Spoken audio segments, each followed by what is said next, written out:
girl in green trousers.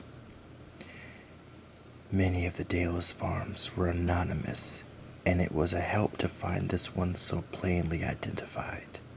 Heston Grange, it said on the gate in bold black capitals. I got out of the car and undid the latch.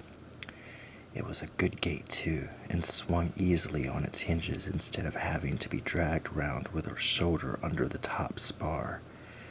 The farmhouse lay below me, massive, gray-stoned, with a pair of bow windows which some prosperous Victorian had added to the original structure. It stood on a flat, green neck of land in a loop of the river, and the lushness of the grass and the quiet fertility of the surrounding fields contrasted sharply with the stark hills behind. Towering oaks and beeches sheltered the house, and a thick pine wood covered the lower slopes of the fell. I walked around the buildings shouting, as I always did, because some people considered it a subtle insult to go to the house and ask if the farmer was in. Good farmers are indoors only at meal times, but my shouts grew no reply, so I went over and knocked at the door set deep among the weathered stones. A voice answered, "Come in," and I opened the door into a huge, stone-flagged kitchen with hams and sides of bacon hanging from hooks in the ceiling. A dark-haired girl in a check blouse and green linen trousers was kneading dough in a bowl. She looked up and smiled. "Sorry, I couldn't let you in. I've got my hands full." She held up her arms, flowery white to the elbow. "That's all right. My name is Herriot. I've come to see a calf. It's lame, I understand." "Yes, we think he's broken a leg. Probably got his foot in a hole when he was running about. If you don't mind waiting a minute, I'll come with you. My father and the men are in the fields. I'm Helen Alderson, by the way." She washed and dried her arms and pulled on a pair of short Wellingtons. "Take over this bread, will you, Meg?" she said to an old woman who came through from an inner room. "I have to show Mr. Herriot the calf." Outside, she turned to me and laughed. "We've got a bit of a walk, I'm afraid. He's in one of the top buildings. Look, you can just see it up there." She pointed to a squat stone barn high on the fell side. I knew all about these top buildings. They were scattered all over the high country, and I got a lot of healthy exercise going round them. They were used for storing hay and other things, and as shelters for the animals on the hill pastures. I looked at the girl for a few seconds. "Oh, that's all right. I don't mind. I don't mind in the least." We went over the field to a narrow bridge spanning the river, and following her across, I was struck by a thought. This new fashion of women wearing trousers might be a bit revolutionary, but there was a lot to be said for it. The path led upward through the pine wood, and here the sunshine was broken up into islands of brightness among the dark trunks. The sound of the river grew faint, and we walked softly on a thick carpet of pine needles. It was cool in the wood, and silent except when a bird call echoed through the trees. 10 minutes of hard walking brought us out again into the hot sun on the open moor, and the path curved steeper still round a series of rocky outcrops. I was beginning to puff, but the girl kept up a brisk pace, swinging along with easy strides.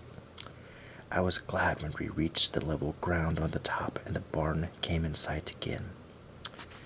When I opened the half door, I could hardly see my patient in the dark interior, which was heavy with the fragrance of hay piled nearly to the roof. He looked very small and sorry for himself, with his dangling foreleg which trailed uselessly along the strawed floor as he tried to walk. "Will you hold his head while I examine him, please?" I said. The girl caught the calf expertly, one hand under its chin, the other holding an ear.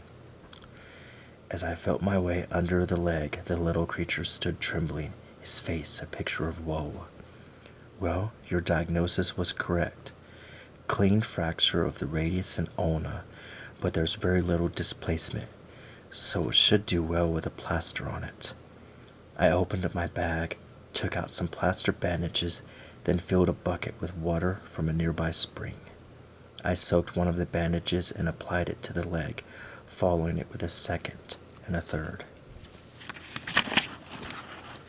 until the limb was encased in a rapidly hardening white sheath from elbow to foot. We'll just wait a couple minutes till it hardens, then we can let him go. I kept tapping the plaster until I was satisfied it was set like stone. All right, I said finally. He can go now. The girl released the head and the little animal trotted away. Look, she cried. He's putting his weight on it already. And doesn't he look a lot happier? I smiled. I felt I had really done something. The calf felt no pain now that the broken ends of the bone were immobilized, and the fear, which always demoralizes a hurt animal, had magically vanished. Yes, I said, he certainly has perked up quickly. My words were almost drowned by a tremendous bellow, and the patch of blue above the half door was suddenly obscured by a large, shaggy head.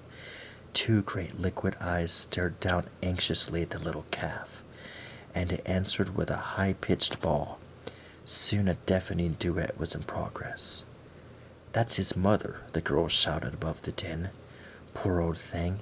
She's been hanging about here all morning, wondering what we've done with her calf. She hates being separated from him. I straightened up and drew the bolt on the door. Well, she can come in now.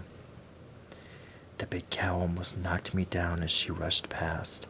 Then she started a careful, sniffing inspection of her calf, pushing him around with her muzzle and making muffled, lowing noises deep in her throat.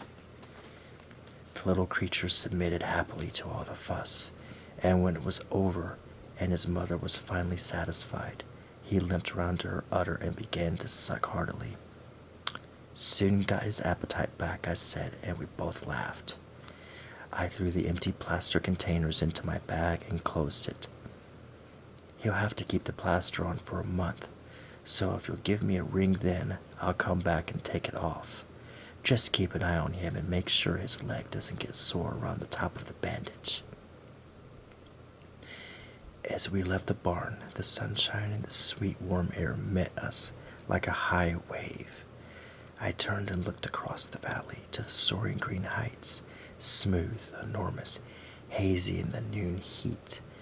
Beneath my feet, the grassy slopes fell away steeply to where the river glimmered among the trees. It's wonderful up here, I said. Just look at that gorge over there, and that great hill. I suppose you could call it a mountain. I pointed at a giant which heaved its hawthorn-mottled shoulders high above the others. That's Heskett Fell, nearly 2,500 feet, and that's Eddleton just beyond, and Wetter Fell on the other side, and Cover and Center. The names with their wild Nordic ring fell easily from her tongue. She spoke of them like old friends, and I could sense the affection in her voice. We sat down on the warm grass of the hillside. A soft breeze pulled at the heads of the moorland flowers, and somewhere a curlew cried. Darrowby and Skeldale House and veterinary practice seemed 1,000 miles away. You're lucky to live here, I said, but I don't think you need me to tell you that. No, I love this place. There's nowhere else quite like it. She paused and looked slowly around her. I'm glad it appeals to you, too. A lot of people find it too bare and wild. It almost seems to frighten them. I laughed. Yes, I know. But as far as I'm concerned, I can't help feeling sorry for all the thousands of vets who don't work in the Yorkshire Tales. I began to talk about my work.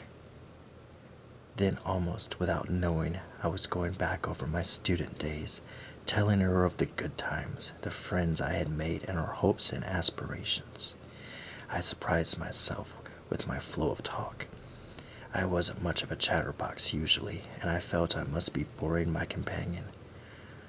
But she sat quietly, looking over the valley, her arms around her green-clad legs, nodding at times as though she understood, and she laughed in all the right places. I wondered, too, at the silly feeling that I would like to forget all about the rest of the day's duty and stay up here on this sunny hillside. It came to me that it had been a long time since I had sat down and talked to a girl of my own age. I had almost forgotten what it was like. I didn't hurry back down the path and through the scented pine wood, but it seemed no time at all before we were walking across the wooden bridge and over the field to the farm. I turned with my hand on the car door. "Well, I'll see you in a month." It sounded like an awful long time. The girl smiled. "Thank you for what you've done." As I started the engine, she waved and went into the house. "Helen Alderson," my partner Siegfried said later over lunch. "Of course I know her. Lovely girl." Siegfried's brother Tristan, across the table, made no comment, but he laid down his knife and fork, raised his eyes reverently to the ceiling, and gave a long, low whistle. Then we started to eat again. Siegfried went on. "Oh, yes, I know her very well, and I admire her. Her mother died a few years ago, and she runs the whole place, cooks and looks after her father and a younger brother and sister." He spooned some mashed potatoes onto his plate. "Any men friends?" "Oh, half the young bloods in the district are chasing her, but she doesn't seem to be going steady with any of them. Choosy sorts, I think."